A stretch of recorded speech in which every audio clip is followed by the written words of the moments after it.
Hi everyone, this is Jason Zach from Nathaniel School of Music. In this lesson, we are going to figure out how to play broken chords with two foundational techniques, but a lot of other variations added in both the hands, most likely the left hand. So we keep a standard chord progression going throughout this lesson. So the entire notation and my handwritten notes are waiting for you on our Patreon. You'll get the staff notation, you'll get the MIDI file and my notes, not just on G major, which we'll be doing throughout this lesson, but also transposed on E major, which you can use for additional practice.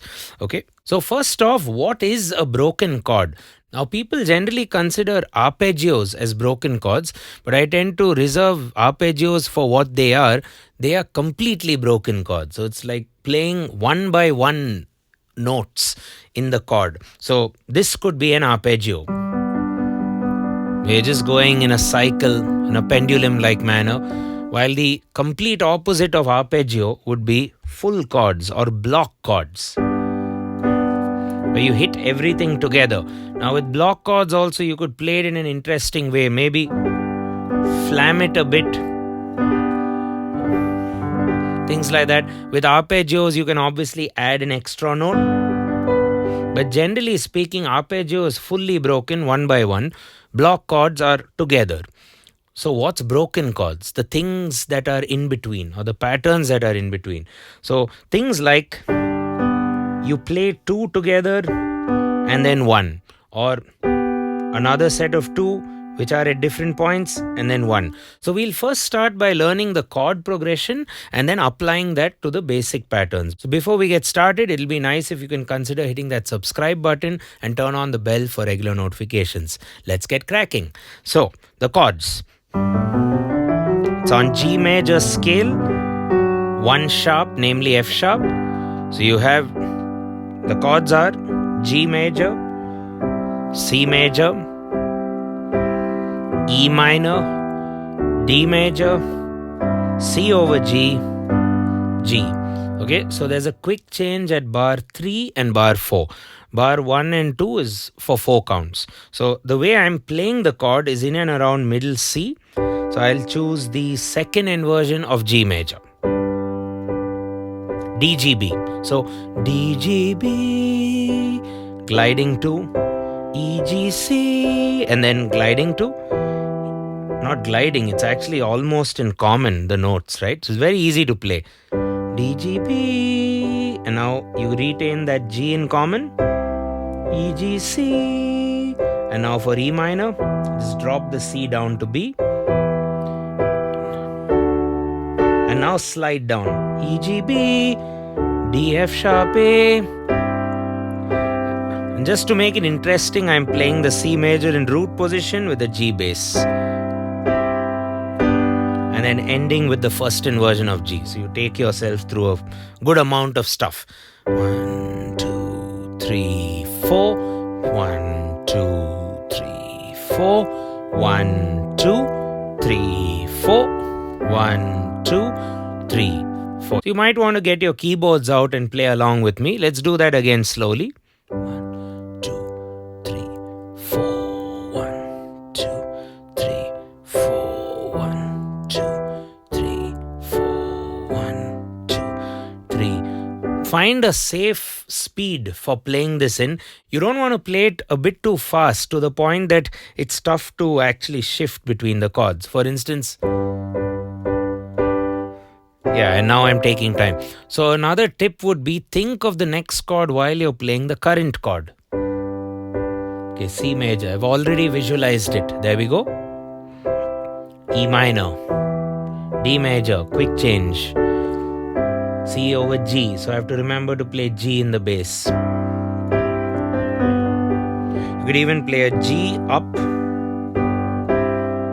And for the G major, resolve it with the lower one. So whole story again to, let's do it last time. 1, 2, 3, 4. 1, 2, 3, 4. 1, 2, 3, 4. Repeat. I'm just playing it as blocks, not yet broken. Maybe even arpeggio if you want. Okay, now let's figure out the patterns for the broken chord. So I'm going to show you both the patterns with just one chord. So let's take the second inversion of G. Pattern number 1 will be outer 2 and then the bottom 1.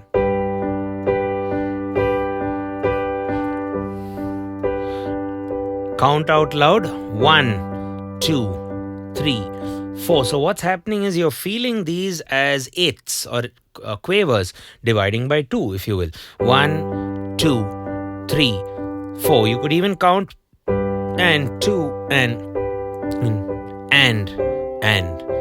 So what's the pattern again? Outer 2 and the leftmost one.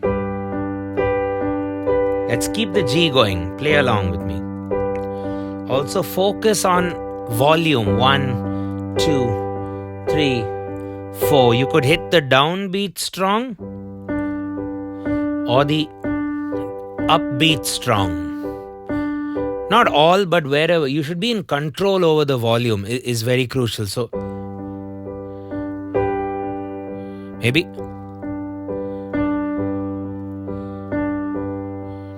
and 3 and 4. And so every hand of the 2 and every hand of the 4, I'm just hitting it hard with this one.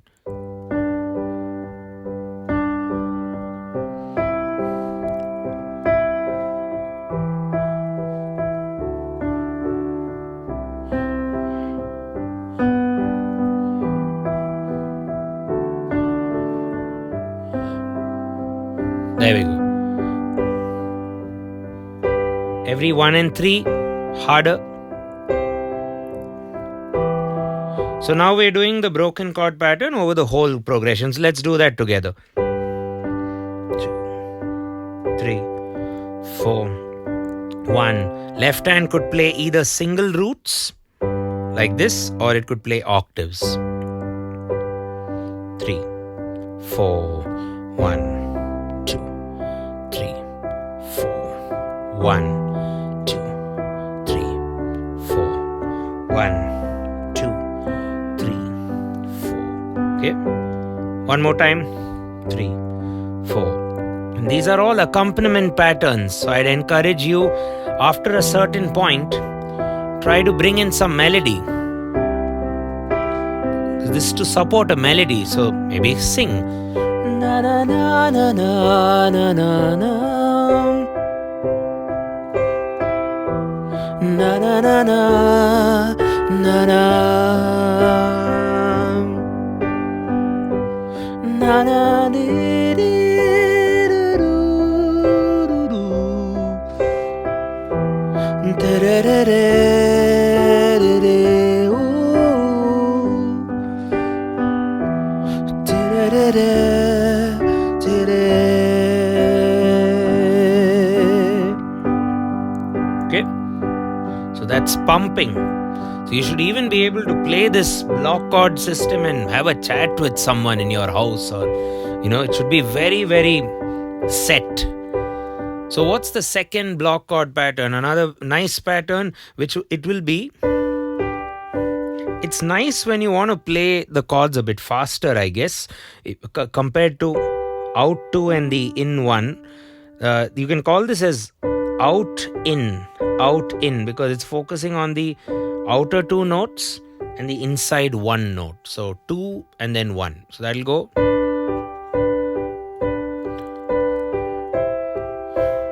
Sounds very different.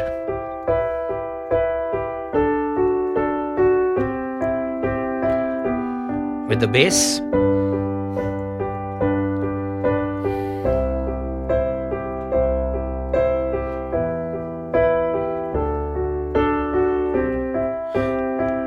At this stage, your left hand could also do some toggling. Instead, we've done playing root with the octave. You can even toggle the root and the octave by doing something like C, C, E. Quick change, so quick octave toggle. Repeat.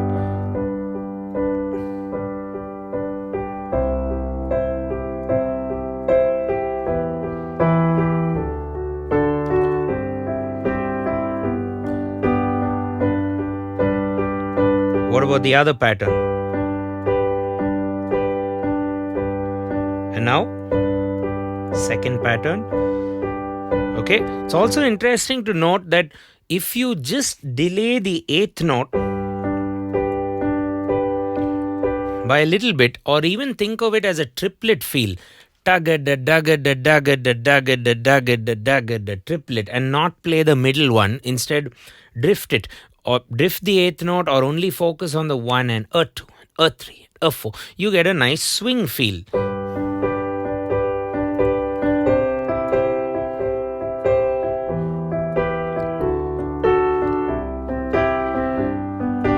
I like to now emphasize, when I'm swinging, I like to emphasize the 2s and the 4s. So that'll be, let's do the whole progression. 1, 2, 3, 4, 1, 2, 3.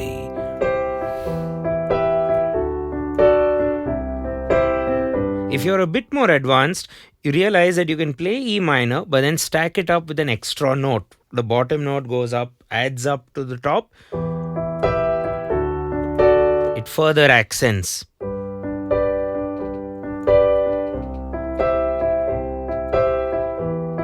There we go. Something like this.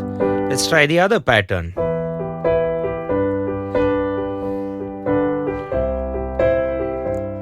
You can even toggle, instead of the root and octave, you can even toggle root and the fifth.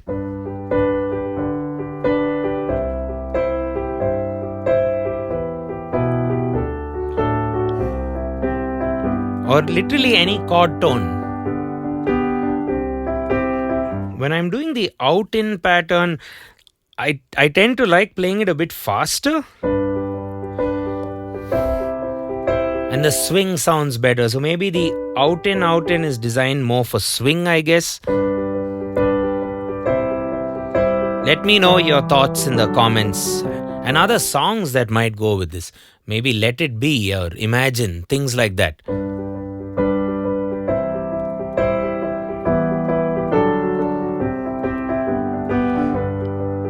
Always, I would encourage you to sing, as this is accompaniment.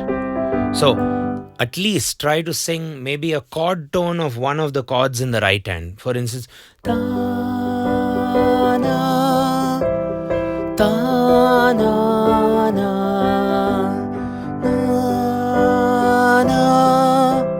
na na na, and then something else, maybe two chord tones.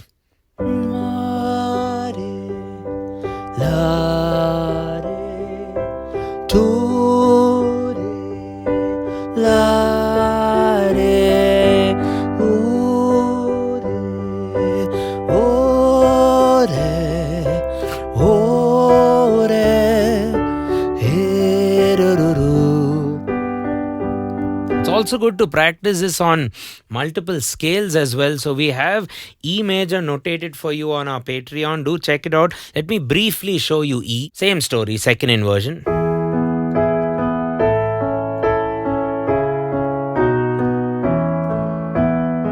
Could even do a quicker change than what it is now. Maybe change within the bar.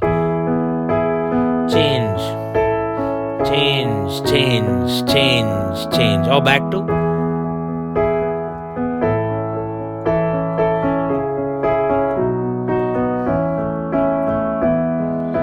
Okay, so E is also there. Practice it on E and maybe a couple of others if you wish. We've even given you the MuseScore file.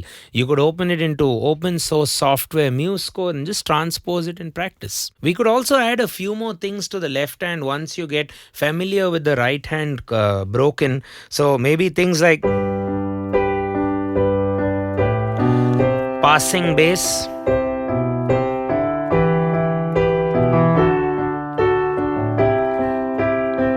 Or some ghost notes.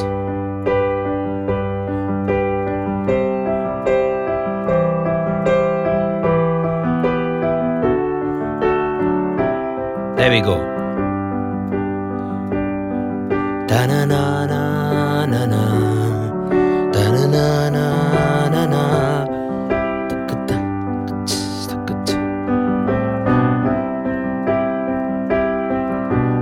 Things like.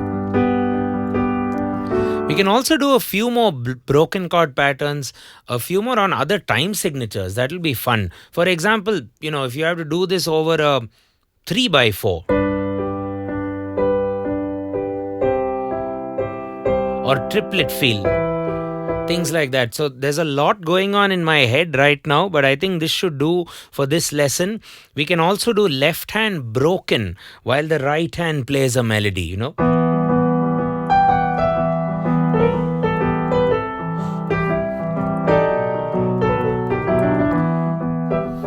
things like that. So let me know if you are interested in taking the broken chord study further. What interests you. Maybe we can look at some Alberti patterns and a lot of other things. So that's about it. We'll conclude with so much. The two exercises, the two patterns are notated for you. Also, if you've liked the lessons and if you want to stay connected and updated with whenever we release new stuff, do consider hitting the subscribe. That's very important, and turn on the bell. It also helps channels like us survive, so that also will mean a lot. Okay, thanks a ton for watching the lesson. I'll catch you in the next one. And if you'd like something more structured, if you feel you're more of a beginner, if you'd like to come to one of our Bangalore studios to learn, or if you'd like to learn online and customize things, you should definitely reach out to our course advisor by filling up the form in the description. Thanks a ton. Cheers.